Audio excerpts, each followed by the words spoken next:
Halo dokter, kesemutan atau parestesia pada tangan biasanya bersifat sementara dan tidak berbahaya.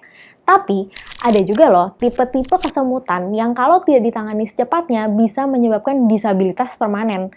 Nah, kesemutan yang kayak apa ya yang harus kita curigai?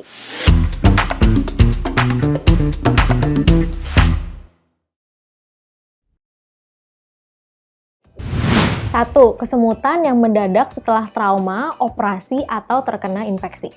Kita perlu waspada nih, takutnya ada kompresi atau tekanan pada saraf karena kalau lama-lama nggak ditangani, pasiennya bisa mengalami cacat permanen.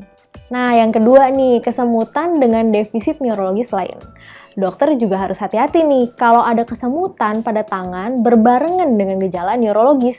Contohnya kesemutan dengan kelemahan otot, tapi kelemahan ototnya harus objektif ya, bukan hanya perasaan pasiennya aja. Jadi kita juga harus periksa dulu nih fungsi motoriknya.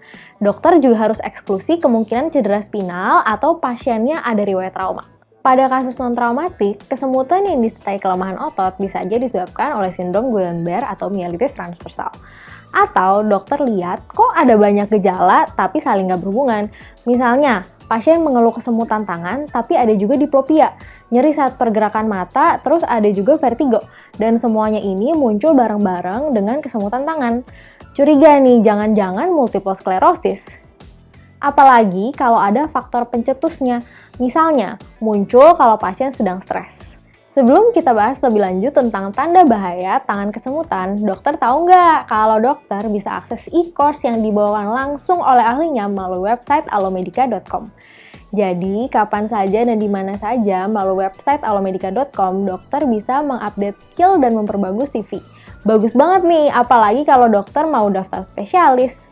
Nah, yang ketiga nih, kesemutan dengan manifestasi sistemik. Dokter juga harus waspada kalau pasien punya tangan kesemutan tapi ada manifestasi sistemik misalnya seperti demam. Kita perlu periksa lebih lanjut karena bisa aja ini merupakan tanda-tanda infeksi seperti abses epidural. Selanjutnya, kesemutan yang progresif atau persisten. Nah, kesemutan yang semakin parah atau menetap juga harus kita periksa lebih lanjut. Gali faktor risiko pada pasien dokter. Adakah pergerakan tangan yang repetitif dalam durasi yang panjang? Misalnya, mengetik terus-menerus atau bekerja dengan alat yang membutuhkan repetitive hand movement yang spesifik. Karena lama-lama kompresi sarafnya bisa menjadi permanen. Lalu yang terakhir, kesemutan pada kelompok tertentu. Nah, yang terakhir ini misalnya pasien yang datang ke kita dengan keluhan tangan kesemutan itu adalah lansia, orang dengan diabetes, atau orang dengan komorbiditas serius lainnya.